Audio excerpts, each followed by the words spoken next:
There is a dog in Brazil that a judge is not allowed to touch. Not because it's untrained, because not trusting a stranger is, by the breed's own written standard, exactly what it's supposed to do. At Fila Brasileiro shows, judges don't walk up and examine the dog the way they would a Labrador. They approach from several feet away while the handler keeps a hand ready near the muzzle. If a Fila calmly tolerates that kind of contact without protest, some breeders will tell you something has gone wrong. That dog may not be behaving like a real Fila at all. There's a word for this: ojeriza.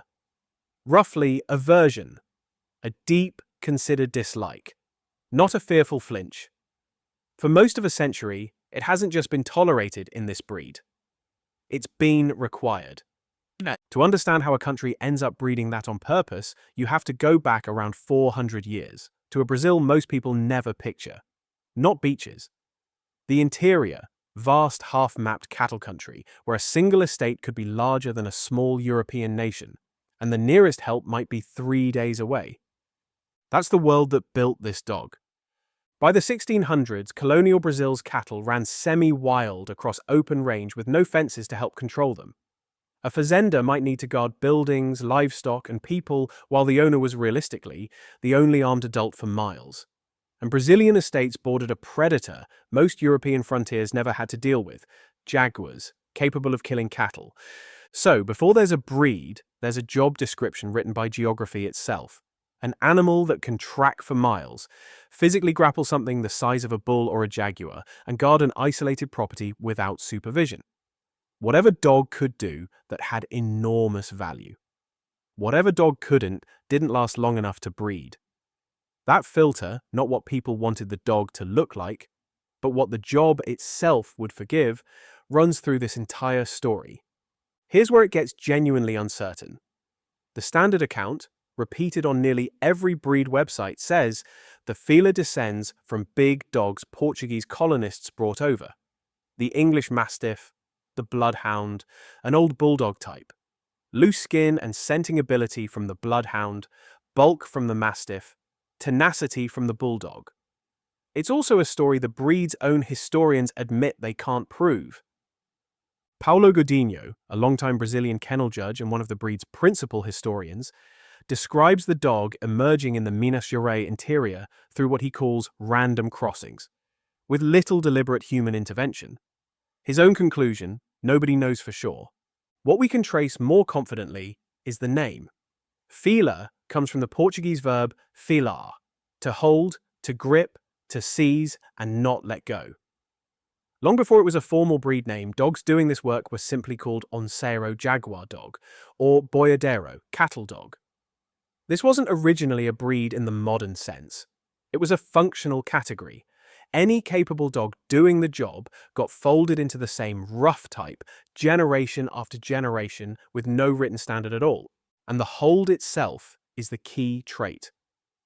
A Fila's traditional method was to seize an animal, usually at the neck or a leg, and pin it until a human arrived. Not maul it, not tear it apart. A dog that killed cattle destroyed the exact asset it was meant to protect. A dog that could grip and immobilize without shredding kept that value intact. Now the part most breed content skips or reduces to one dramatic line. Brazil was the largest single destination for the transatlantic slave trade in the Americas, and the last country in the hemisphere to abolish it in 1888. For roughly 3.5 centuries, an entire institution existed to prevent and reverse escape. The Capitão do Mato, professional slave catchers, often freed slaves themselves, hired to track fugitives and locate the hidden communities known as quilombos. What's less rigorously documented is the specific, widely repeated claim that the Fila Brasileiro, as a name type, was purpose-bred for this role. Large tracking and holding dogs of the general working type were almost certainly used in it, because the required skills were the same ones already selected for elsewhere. Scent tracking, physical strength to subdue without necessarily killing, working at a handler's direction against a person. But the formal, codified breed didn't exist until the 20th century, decades after abolition. What existed during slavery were regional working dogs, put to whatever use the local economy demanded, including this one. For roughly 2 centuries after this type began to stabilize, there's essentially no formal record of it. That changes abruptly in 1939 when breeder Benedito Faria de Camargo brought an unregistered dog named Jumbo to a São Paulo Kennel Club show and asked for an exception to exhibit him. The club president agreed and then opened a stud book and gave the type a name, Fila Nacional.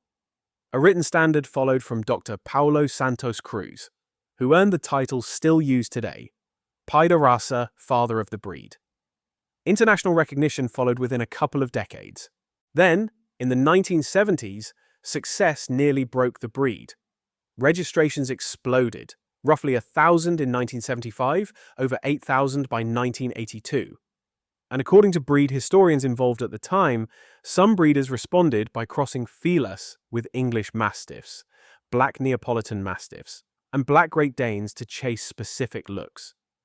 Puppies from those crosses were registered as purebred Filas anyway. In 1978, a group of breeders, including Santos Cruz himself, broke away to found CAFIB, a rival club that built its own registry from scratch, sending evaluators into the interior to test dogs directly on phenotype and temperament, rejecting roughly half of what was presented in its early years. The result is a genuine ongoing split. CAFIB argues that version is the most diluted, and a newer third movement, the original Fila Brasileiro, argues both of those lines have already drifted from the true ancestral type, and is trying to gather whatever working dogs still survive on remote farms. As the breed's reputation spread internationally, it carried ojeriza with it, the exact trait that made sense on an isolated fazenda and read very differently on a suburban street. In 1991, the UK's Dangerous Dogs Act named the Fila Brasileiro as one of 4 breeds banned outright. It's since been restricted in Australia, Denmark, Malta, Cyprus, Israel, and Turkey. The American Kennel Club has never recognized it at all. Its judging requires every dog to submit to hands-on examination by a stranger, which is structurally at odds with a breed whose own standard treats resisting exactly that as correct. So, what does the Fila Brasileiro actually tell us?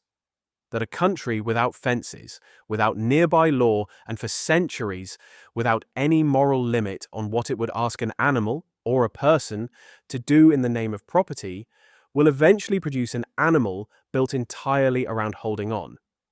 That a dog bred for isolation doesn't stop being that dog just because the isolation ends. And that the argument breeders are still having today, over which version is the real Fila, isn't really about coat color. It's about whether a working animal separated from the world that made it necessary can still mean the same thing it used to, or whether preserving it now is just preserving the memory of a Brazil that mostly doesn't exist anymore. It was built, generation after generation, to do exactly one thing. It never really stopped. I just want to say a big thank you to Fila Brasileiro, Dovo, and Chácara Teramoto, who have let me use their clips. Make sure to check out their Instagram and YouTube pages, linked below. I hope you all have enjoyed this video. Make sure to leave a like and let me know what else you'd like me to cover. See you soon.